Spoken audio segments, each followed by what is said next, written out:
Hi, good morning here from Palm Springs, California. Valerie Milano, the senior editor of the Hollywood Times, and I am so happy to have our guest here today talking about his film. So I'm going to let you introduce yourself. Thank you again for joining us.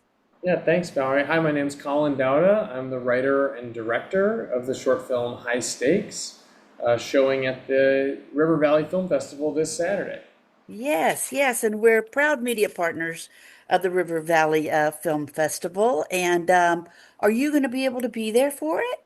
Yeah, I'll be there in person, driving out from New York City to spend some of my first time in Pennsylvania. So I'm excited to enjoy Williamsport and have fun at Nice. the festival. Yeah, Good, good. I wish I could go and meet Corey and everybody, but maybe in the future. So thank you again, Colin. And congratulations on having high stakes selected for the thanks. River Valley Film Festival. So for viewers who have not seen it yet, how would you introduce the film and its central characters? So the log line of the movie is that we've got a high school outcast decides to sell weed to try to make friends, and it's set in 2012, and a time before weed was legal, and so that he may not understand the full consequences of his actions, but it's a fun comedy, a more grounded take on a stoner comedy. Yes, yes. So why did you choose to set the story in 2012 and what details helped you recreate that particular moment in time? Yeah, I think we had to set it in 2012 because this sort of relationship, where a character could be a high school drug dealer, doesn't really exist anymore because weed is so accessible, and so having like this be our frame to sort of show how our main character would try to infiltrate himself into the social circles in high school.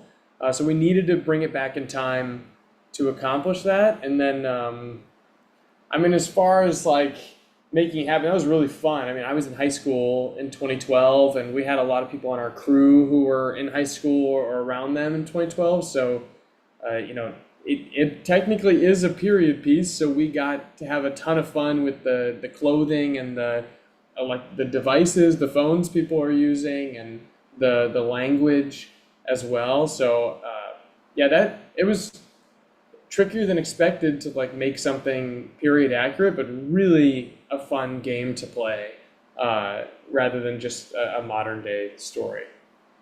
Yeah, the film has very energetic, unpredictable pace. How did you approach structuring the story and deciding how quickly to move between its different moments? Oh, thanks. That's a good question.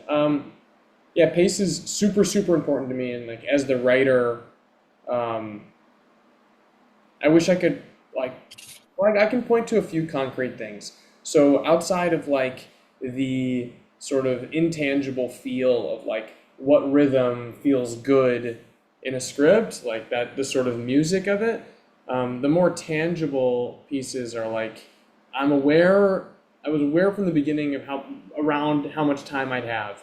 Mainly because I knew how much it would cost to make something of a certain length, and so we've got this budget, so I have to sort of pace it around that.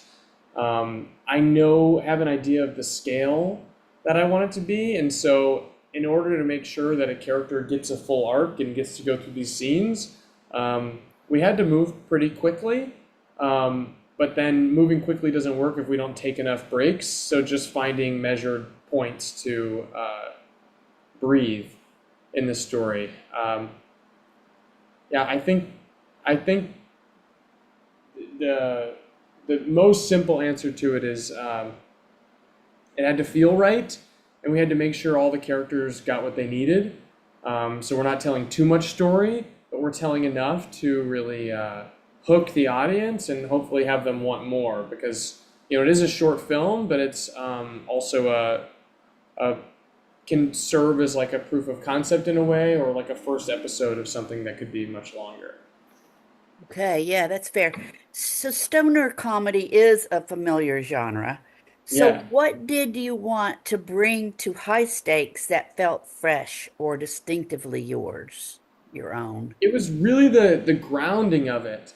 It's like every stoner. I'm a big fan of stoner comedies, but everyone that I see is like you've got these guys that are the best at smoking weed ever, and they have the craziest devices, and they look and feel and everything is like they're stoners. But my experience with smoking weed is that like most of the time people are not good at it, especially when they're in high school. They're figuring it out, just like you are in everything of that age. So we wanted to show sort of this like um, that they're novices and they're new and they're confused, but they want to act like adults. They want to feel like they're in that movie. So I was really going for a very accurate, grounded experience of what it's like to have your life at least slightly revolve around weed at that age. So yeah, I tried to Yeah. be Well, real, yeah. yeah, so comedy can be especially difficult to get right. And how much of the humor was carefully scripted and how much came from improvisation during filming? Yeah, I'd say maybe like 90-10. So like most of it is the script. Yeah, I was very careful about making sure we get the language and the pacing and the jokes right. But we had a lot of moments in the movie as well where only action is scripted, and like I made sure the actors knew that like feel free to add something if you feel like it's right. And so they took those liberties, and some parts that I think are some of our, some of the funniest lines in the movie, I think, are just little moments that came.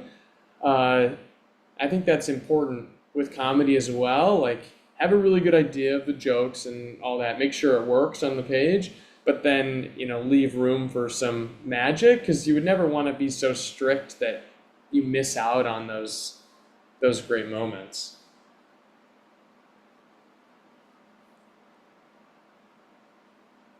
On that note, what were you looking for when casting the main characters, and how did the actors help shape the comedy and chemistry of the film? If you could maybe give us an example. Yeah, was definitely looking for. I mean, we cast like top down basically, so we're looking for the main character Fisher first, and then building out the ensemble around him. With Fisher,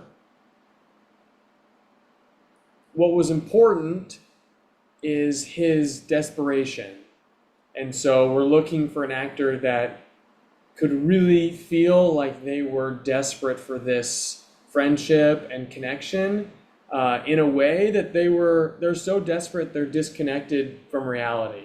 So that's what we're looking for the most, and we're looking for someone who has an instinct for comedy. Of course, like we don't want to play it dark, but it wasn't about who could ham it up the most, or who. It was really who could like capture the humanity of this character, and then the rest of the work would come from there. Who trusted, and I think that worked out. And then the other characters, was about building a really balanced ensemble around him. So if we find one character that really works for Martin, who's really high energy, then we got to find someone who's a little more grounded and carries a little more weight and slowness in their delivery. And so, yeah, both like in personality varying, but in energy, so that we could have a really well-rounded ensemble. And then we did a bunch of chemistry reads as well to see different pairings of actors together, uh, and then it came down to feel, what felt like they could actually be friends, what felt like this could actually be a group that I would know in high school, and yeah, I think we got there. So just very a lot of roundabout, and yeah, we got there. Yeah. Yeah, yeah. So was there a particular scene that was especially challenging to film, either because of maybe timing, the performances, or maybe the production logistics? Yeah, I think Yeah, I mean the basement, everything happening in the basement party was definitely a lot. Like I'd never worked with so many extras, so we had like 30 some like actual high school, middle school age extras in this all crammed into this one house. And so and we had them for a very limited amount of time, so making sure that we got everything we needed and coordinating that background was definitely logistically a lot, but it never felt like we weren't going to make it happen. It was just a crazy day. And then when it came to, we have some stunts with a car at the end of the movie, and uh, in those moments, we definitely ran into some trouble where we couldn't quite get the car to work in the way we wanted to. Oh It's an old gosh. car, and the we had an instance where an actor's throwing open the door, and I mean, without going too deep into it, like the door broke, and so now we're dealing with a car where the door is broken, and this is a car that we're renting, and we have to deal with that. So, um, yeah, definitely definitely like the indie spirit on this, like just trying to make it work the best we can. But we always get there. But yeah, definitely wrenches were thrown our way about every day for sure. Were you all stoned? No, no, only after the shoot. Only after the Okay. shoot. I mean, I guess I can't speak for the rest of the crew. I'm not drug testing, but at least I can speak for myself that like I try to remain stone cold sober, or else there's no way I'd be able to do this job. No way. Got it. So, what do you hope audiences take away from High Stakes beyond the laughs? Um, I hope there's a sense of relatability there. Like, this is definitely not a movie where I'm trying to get across a really strong, like, political or social opinion. I think it's more like you get to witness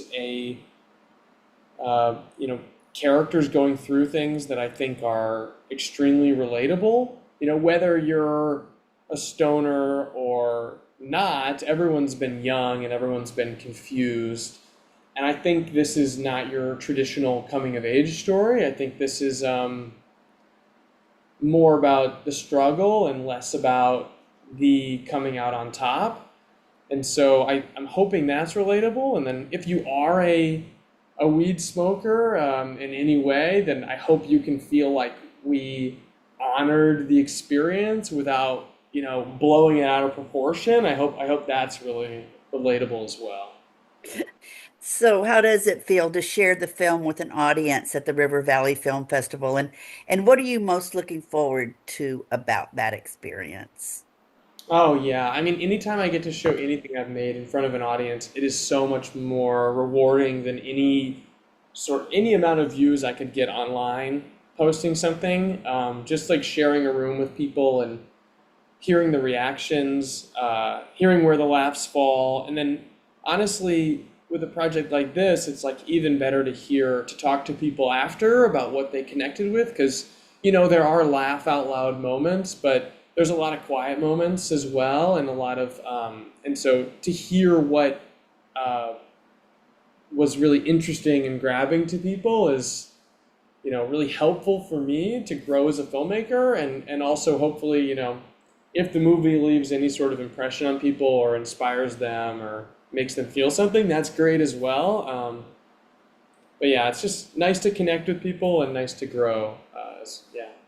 Yeah, speaking of filmmaking, finally, what are you working on next, and where can audiences follow this film after the festival?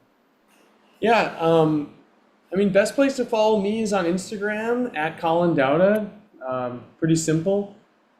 But right now, working on, I've made a ton of shorts and working with my partner right now on making our first feature. So we're in the script process for that right now. And so that process is long, but if you want to follow along on Instagram. And yeah, I mean, that's the big goal. Like get that in theaters, get that distributed, make a movie that we can really reach people with. Really, really excited about that.